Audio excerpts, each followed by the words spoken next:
बस अब कल रात का इंतजार है। ये कहकर वो औरत अपनी आंखें बंद करके फिर से अपनी साधना में लग जाती है। सुबह के 8 बजे थे। हॉस्पिटल में अर्णव अपने बेड पर लेटा था। सोते हुए उसका चेहरा बिल्कुल शांत लग रहा था। कुछ ही देर में एक झटके से उसकी नींद खुल जाती है और वो फौरन उठकर बैठ जाता है। उठने के बाद अर्णव हैरान होकर अपने आसपास देखता है। उसे समझ आता है कि वो हॉस्पिटल में है। उसके हाथ में एक ड्रिप लगी थी और पास में कुछ मशीनें थीं जो उसे मॉनिटर कर रही थीं। अर्णव खुद को ऐसे देखकर परेशान हो जाता है और खुद से कहता है, नहीं, आज मैं कमजोर नहीं पड़ सकता। आज मुझे एक बहुत बड़ा काम पूरा करना है। अर्णव खुद को इस तरह हॉस्पिटल में देखकर परेशान हो जाता है। वो बेड से उठते हुए खुद से कहता है, नहीं, आज मैं कमजोर नहीं पड़ सकता।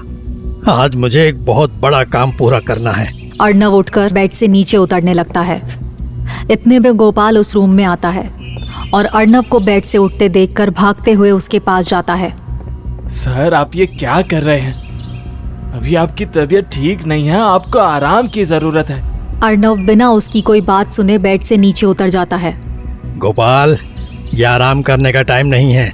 आज हमें एक बहुत जरूरी काम करना है। गोपाल कंफ्यूज होकर कहता है, कैसा काम? इससे पहले कि अर्णव कुछ कहता, उसका मोबाइल बजता है। अर्णव देखता है कि उसे एक प्राइवेट नंबर से कॉल आ रहा था। अर्णव बिना देर किए वो कॉल रिसीव करता है। इससे पहले अर्णव कुछ कह पाता, मोबाइल से एक आदमी की आवाज आती है। मैंने लोकेशन भेज दिया है, लेकिन याद रहे ये काम 3 बजे से पहले हो जाना चाहिए, वरना तुम्हें इसकी बहुत बड़ी कीमत चुकानी होगी। ये बात पूरी होते ही कॉल कट हो जाता है। अर्णव उस कॉलर से एक शब्द भी नहीं कह पाता। फोन कटते ही अर्णव रेस्टलेस होकर अपने आसपास देखता है। वो अपने बाएं हाथ को देखता है जिसमें एक ड्रिप लगी हुई थी। अर्णव एक झटके से उस ड्रिप को अपने हाथ से निकाल देता है और अपने कपड़े ढूंढने लगता है। गोपाल को समझ नहीं आ रहा था कि आखिर अर्णव करना क्या चाहता है। वो बहुत कोशिश करने पर भी अर्णव को हैंडल नहीं कर पा रहा था। गोपाल अपने मन में कहता है, लगता है एएसपी सर के सर पर चोट लगी है, तभी ऐसी अजीब सी हरकतें कर रहे हैं। अर्णव की नज़र एक हैंगर पर लटके उसके कपड़ों पर जाती है। वो फौरन हॉस्पिटल वाले कपड़े निकालकर अपने कपड़े पहनने लगता है। गोपाल इस वक्त बस खड़े होकर अर्णव को देख रहा था। अर्णव के पास जाने के ख्याल से ही उसे डर लग रहा था। तभी रूम में एक डॉक्टर आ जाता है। वो भी अर्णव को इस तरह देखकर चौंक जाता है। डॉक्टर ये सब कह ही रहा था कि अर्णव अपनी घड़ी पहनकर डॉक्टर के पास आ जाता है। डॉक्टर अर्णव के पास आते ही घबराने लगता है। इससे पहले उसने किसी भी पेशेंट को इस तरह से हरकत करते हुए नहीं देखा था।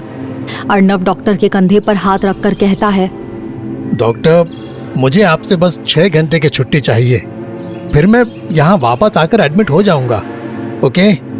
ये कहकर अर्णव उस रूम से बाहर चला जाता है और गोपाल भी उसके पीछे जाने लगता है। डॉक्टर सदमे में वहीं खड़ा रह जाता है। दूसरी तरफ युवराज अपने घर आते ही यशवंत दीवान के रूम में चला जाता है। वो देखता है कि यशवंत अपनी बालकनी में खड़े होकर सिगरेट पी रहे थे और युवराज की मॉम सावित्री बेड के पास एक व्हील चेयर पर बैठी थी। सावित्री पूरी तरह से पैरालाइज थी। वो सिर्फ देख और सुन सकती थी, लेकिन कुछ बोल नहीं सकती थी। पिछले 11 सालों से सावित्री इसी हालत में थी। युवराज सावित्री के पास जाकर उसे हक करते हुए कहता है, मॉम, आपकी तबीयत कैसी है? सावित्री अपनी पलकें झपकाकर उसे जवाब देती है। इतने में युवराज के डैड यशवंत दीवान वहां आ जाते हैं। अरे बेटा, तुम यहाँ? यशवंत को देखते ही युवराज का चेहरा गुस्से से लाल हो जाता है। वो अपना गुस्सा कंट्रोल करने की कोशिश करते हुए यशवंत से कहता है, डैड, क्या मैं आपसे कुछ मांग सकता हूँ? ये सुनकर यशवंत की आंखों में चमक आ जाती है। इतने सालों में आज पहली बार युवराज उनसे कुछ मांग रहा था।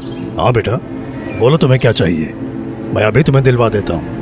युवराज यशवंत के करीब जाकर उनकी आंखों में देखते हुए कहता है, हमारे जंगल के बीच वाले बंगले में जिन लोगों को आपने हॉस्टेज बना रखा है, उन्हें जाने दीजिए। युवराज के मुंह से ये बात सुनते ही यशवंत के होश उड़ जाते हैं और वो अपनी आंखें बड़ी करके युवराज को देखने लगते हैं। उन्हें यकीन नहीं हो रहा था कि उनके इतने बड़े क्राइम के बारे में युवराज जानता है।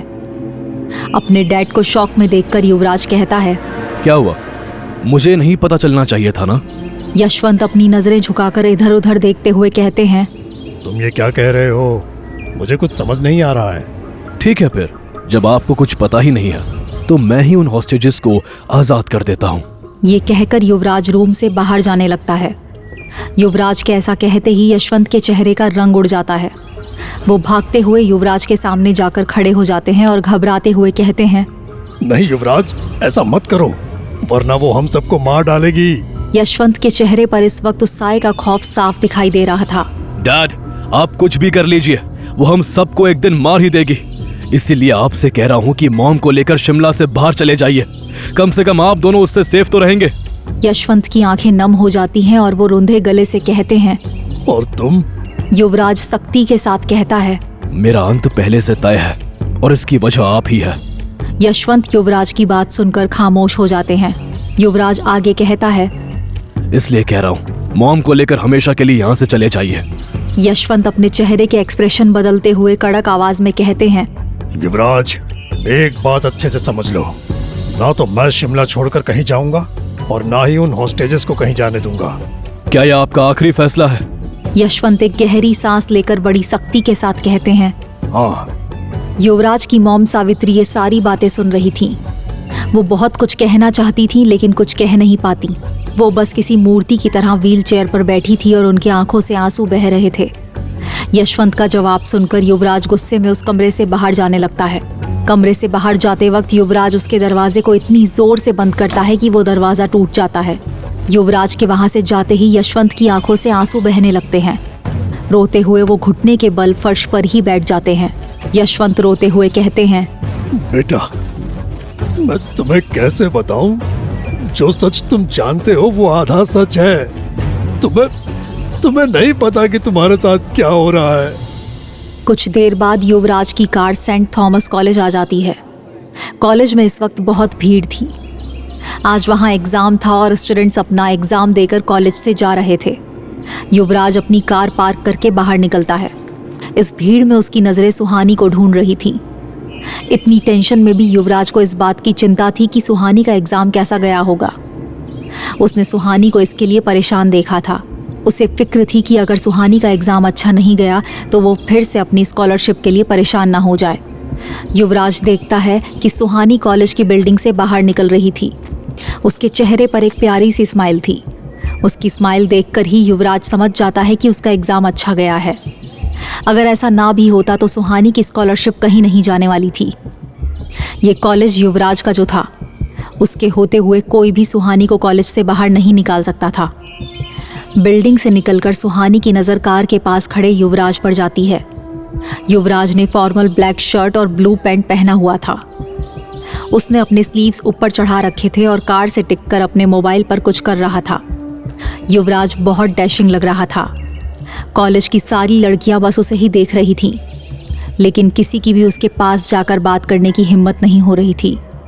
वैसे तो कुछ पल पहले ही युवराज सुहानी को देख रहा था, लेकिन जब सुहानी की नज़र उस पर गई तो वो अपने मोबाइल को देखने लगा। सुहानी युवराज को देखकर खुश हो जाती है। वो भागकर युवराज के पास आती है और कहती है, thank you so much sir. आपको पता है मेरा एग्ज़ाम बहुत अच्छा गया। कल आपने मुझे जैसे एक्सप्लेन किया था, आज मैं बिल्कुल वही लिख कर आई हूँ। मुझे तो नोट्स तक याद करने की ज़रूरत नहीं पड़ी। सुहानी को इतना खुश देखकर युवराज की आंखों में भी चमक आ जाती है, लेकिन वो अपने उसी सीरियस एक्सप्रेशन के साथ कहता है, गुड।